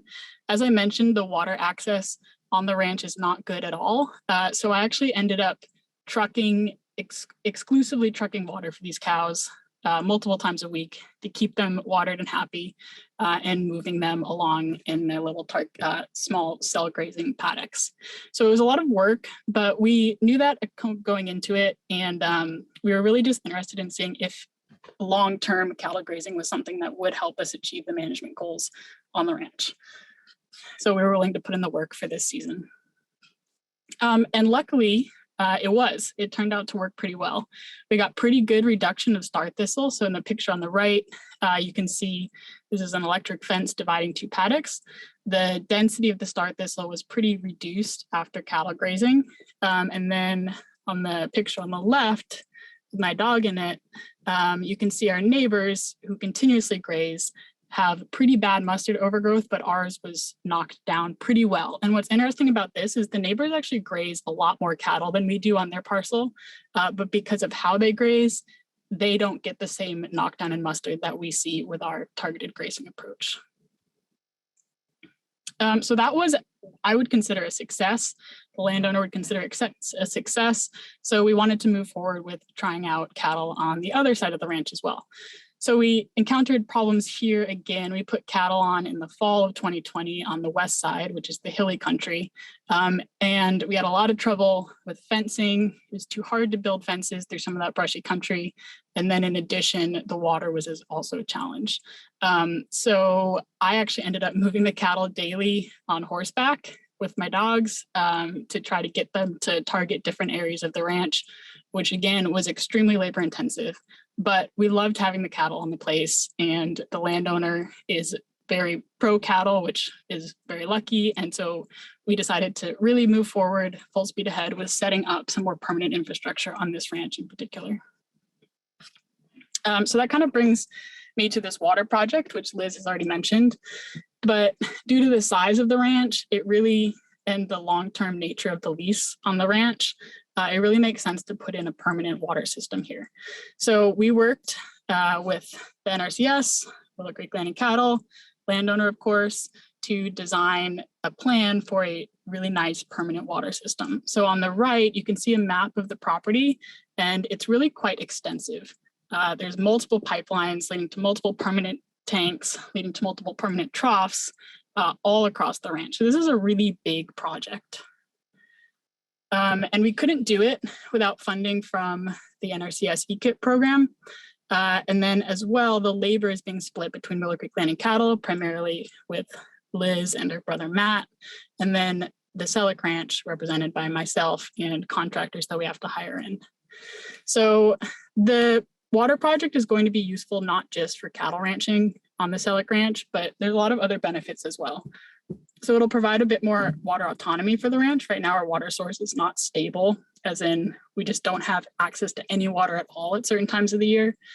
It'll provide more water for wildlife, allow for other ranch uses, such as possible agritourism, horses, other livestock.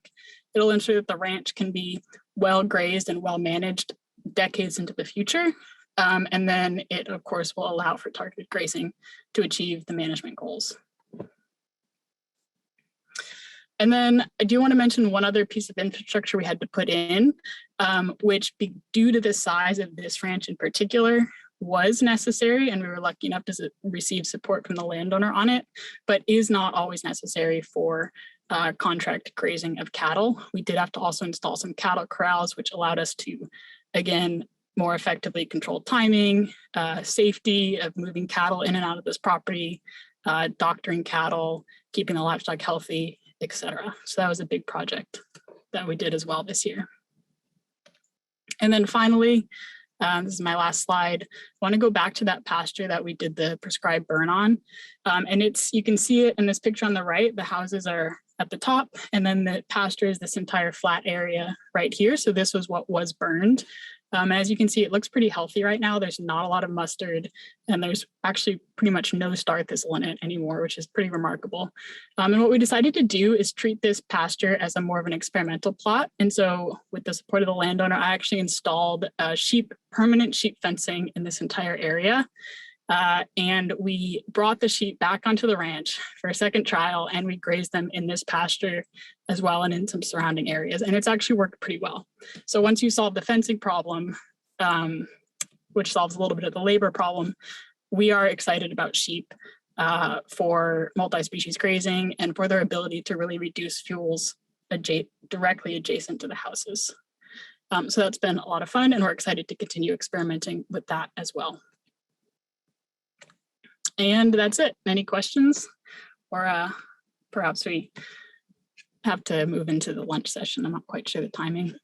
Well, this is Christina. It looks like we do have a few minutes for questions. If folks would like to put any questions into the Q&A panel or into the chat, we're watching for them right now. Thank you so much, Audra. And while we wait for those to trickle in, we're going to deal with some technical issues.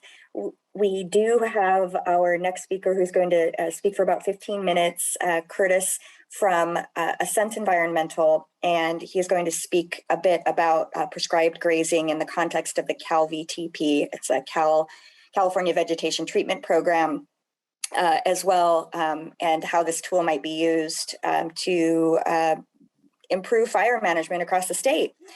If I'm not seeing any questions right now, so we might just save questions then for any new questions coming in for Liz and Audra for the lunchtime session.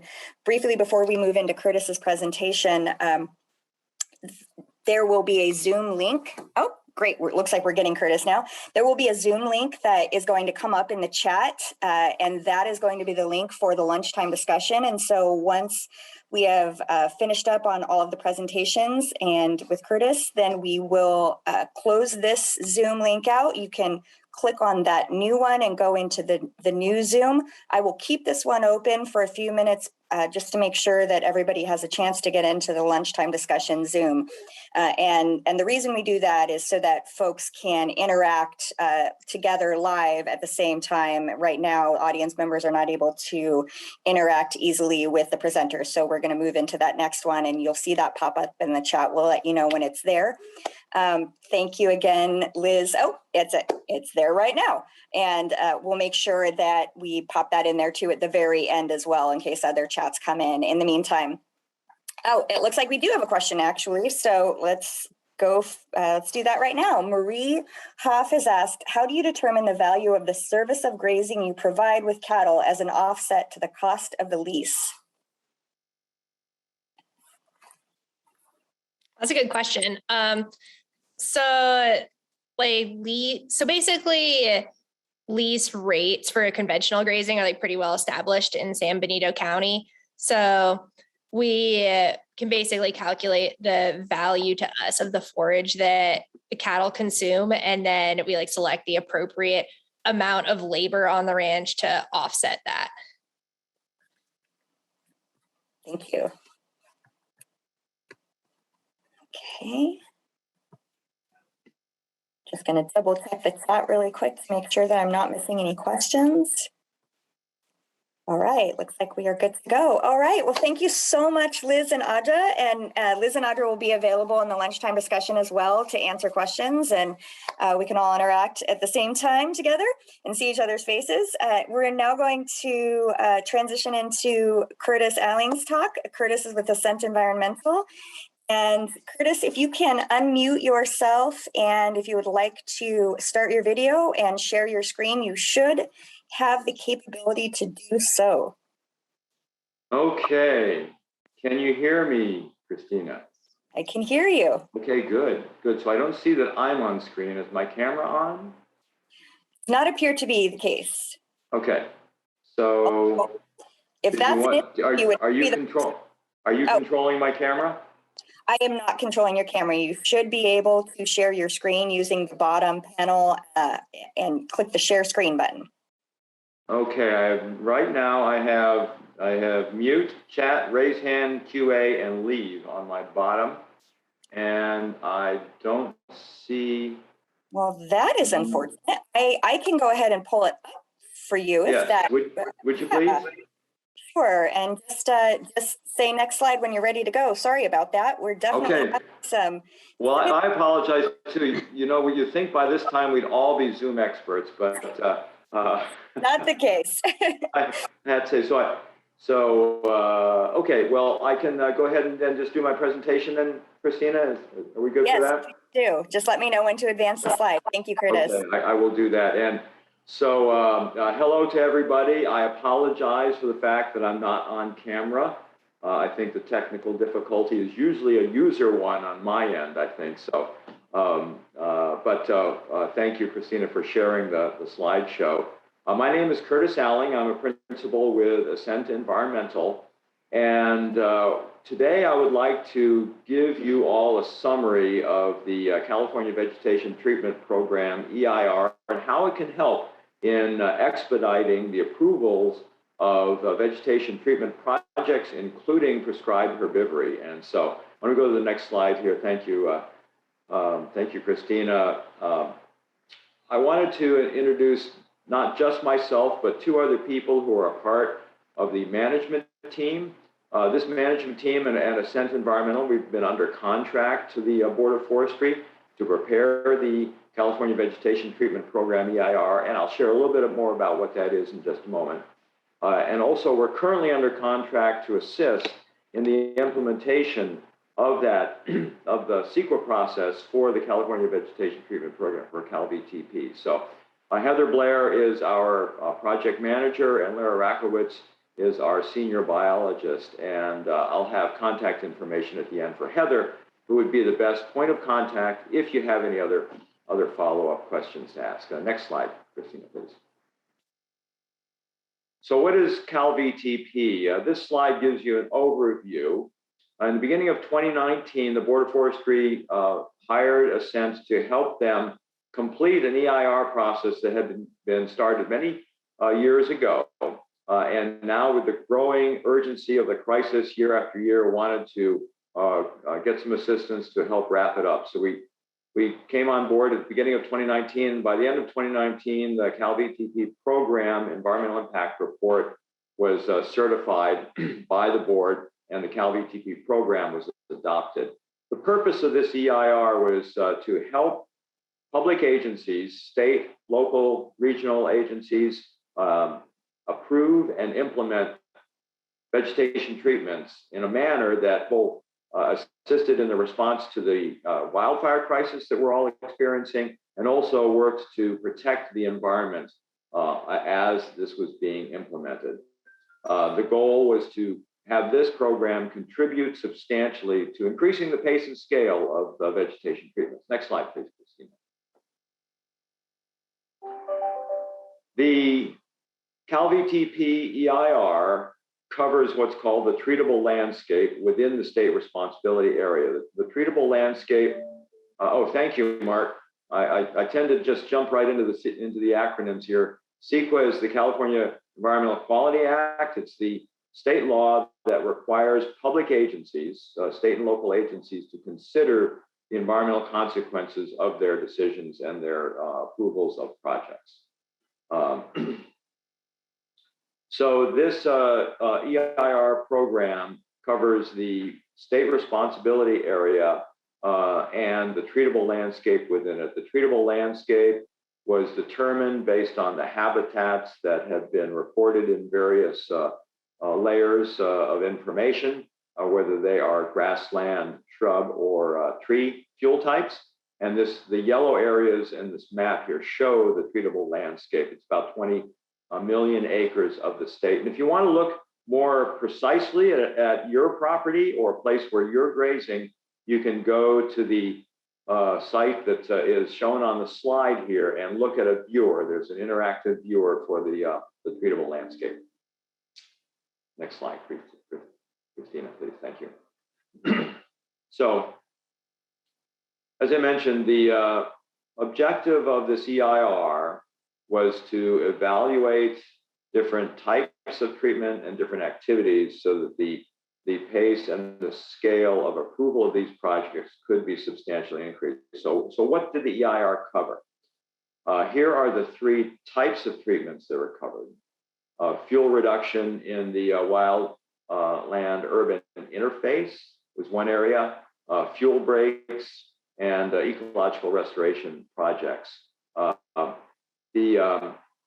The fuel reduction in the WUI seems to be the most common kind of fuel treatment that's being implemented with this program so far, as well as fuel breaks. And there are some where in areas more distant from the urban centers and the communities that are in the state responsibility area, there's some areas where the habitats have departed from the natural fire ecology and regime, and they're being returned through vegetation treatment.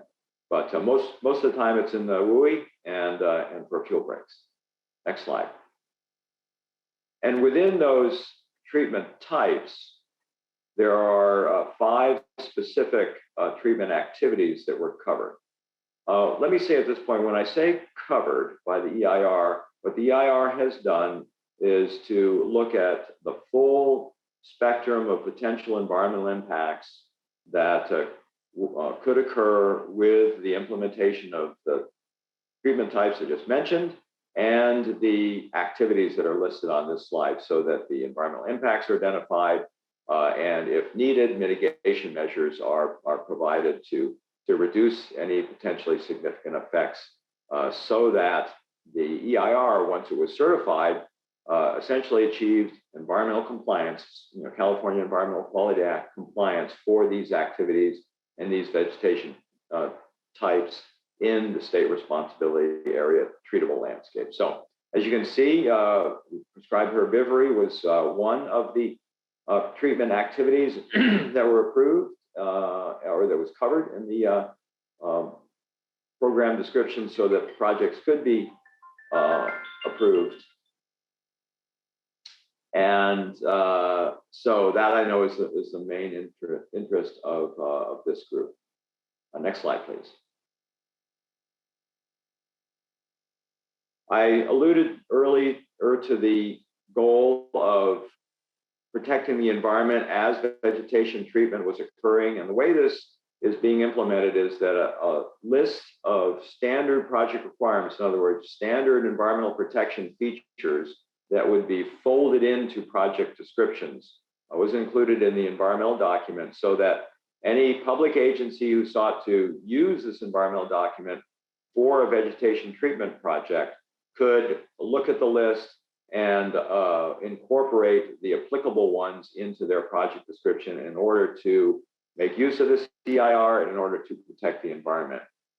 We coordinated extensively with the public agencies, the state agencies who are responsible for the types of environmental impacts, CDFW, the Coastal Commission, the Air Board, and the Water Board, so that the kinds of environmental protections that were incorporated into this EIR were acceptable to those permitting agencies. Christina, next slide, please. Let's talk a little bit about the applicability to prescribed grazing and the properties where you might do this.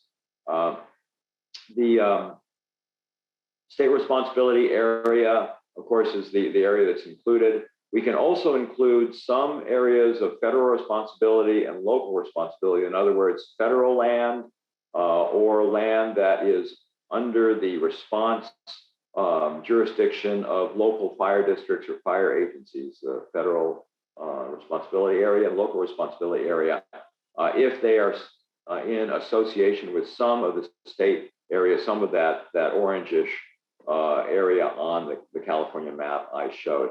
If something is entirely in federal lands or entirely in a local fire district, then it would not be covered by this EIR. But we can add to the state responsibility area some of the local area, and that's been fairly common now in our early implementation of this.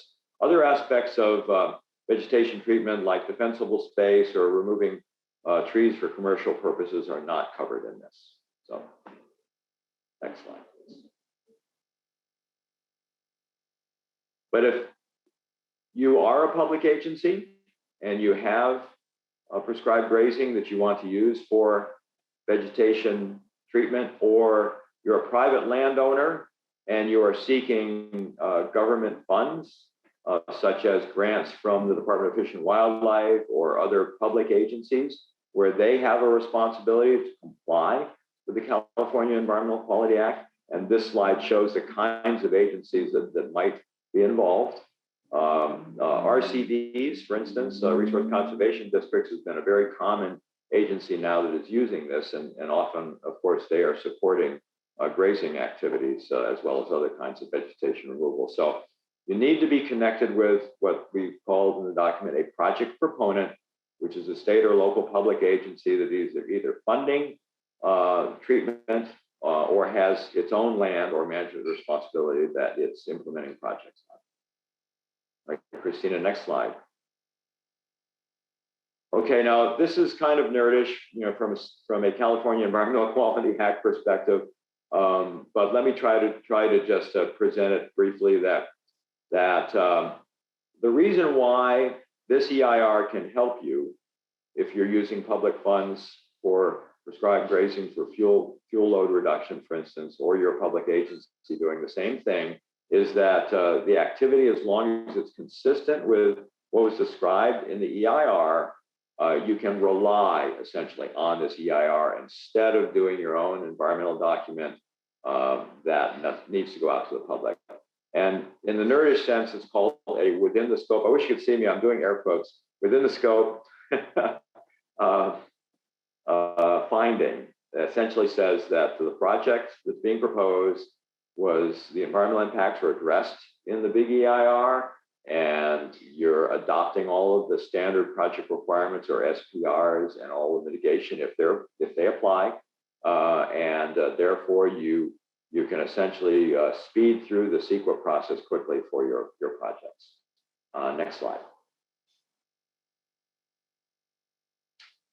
The reason why this is beneficial and the reason why it can substantially contribute to increasing the pace and scale is shown on this table. If you've ever had to do an EIR or participate with an agency doing an EIR, oh my goodness, that's a tremendously time-consuming, costly process. It has its real value, of course, in trying to protect the environment, but it's a lot of investment.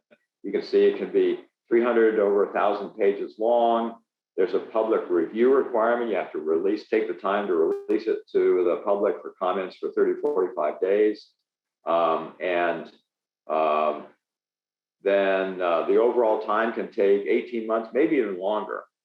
But it's legally strong because of what's in the right-hand column.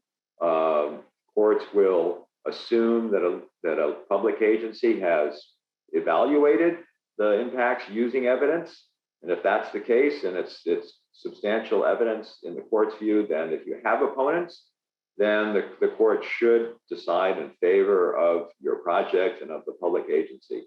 The second way that you might have to do an environmental document is called an initial study mitigated negative declaration. It's a smaller study. It essentially concludes that there are no significant impacts at the end of your process, but it has a public review period that also takes time, and it takes substantial environmental analysis. It can be up to 8 months.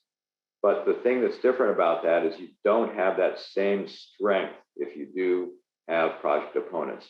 If project opponents go to court, take you to court, and they come up with fair arguments, essentially fair information that says there may be some significant impacts, then the court can force you to do an EIR.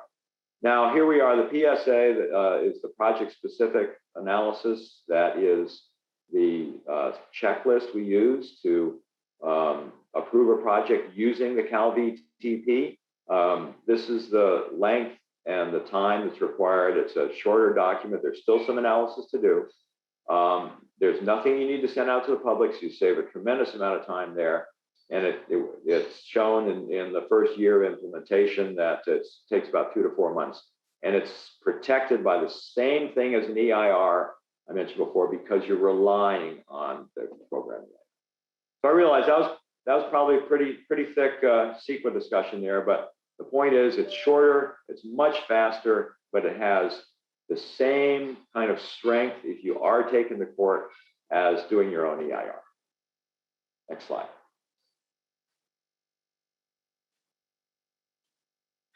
Okay, so that completes my presentation of what the CalVTP program EIR is.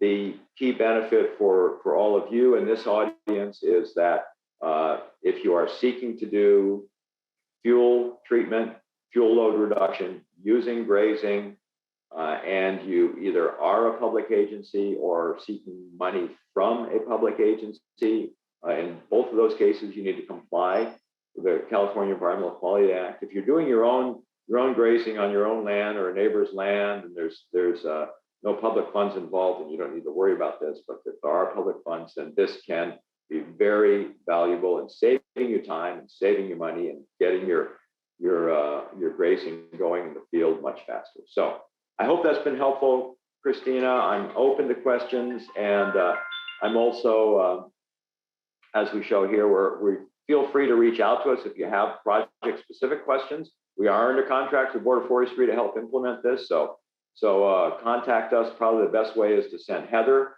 Blair an email as the project manager. Her email is there on the screen. and she can either answer your question or find the right person to do it. So thank you, Christina. That concludes my presentation. Thank you so much, Curtis. I will stop sharing now if I can figure out how to. Thanks very much, Curtis.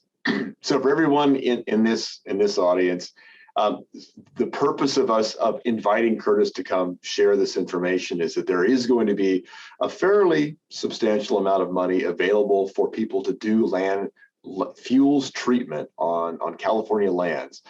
And so some of you in the audience might find it useful to have access to some of those funds. So basically, Stuart's point is, all of the rules and regs and all the hard paperwork that it takes to plow through it and get access to state funds for doing projects like this have been reduced, not eliminated, but they've been greatly reduced through what Ascent Environmental is trying to facilitate. However, as I put in my chat message, I still advise that if you're a private landowner and would like help putting something like this together, it's better to connect with other landowners around you or go together and connect with a resource conservation district or a fire safe council and do a collaborative project. That'll make things much easier. But there will be funds available, and it probably now would be a good time to start thinking about what would you like to do, who wants to come in on it, and start getting things prepared, because by the end of the year or early next year sometime, these funds will become available for starting to put projects on the ground. So you really will need to get working on them now.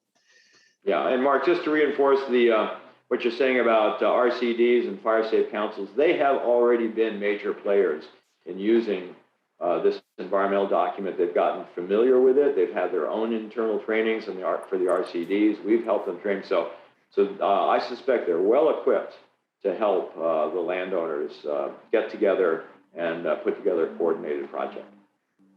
Excellent. Well, we appreciate your time and your help, Curtis.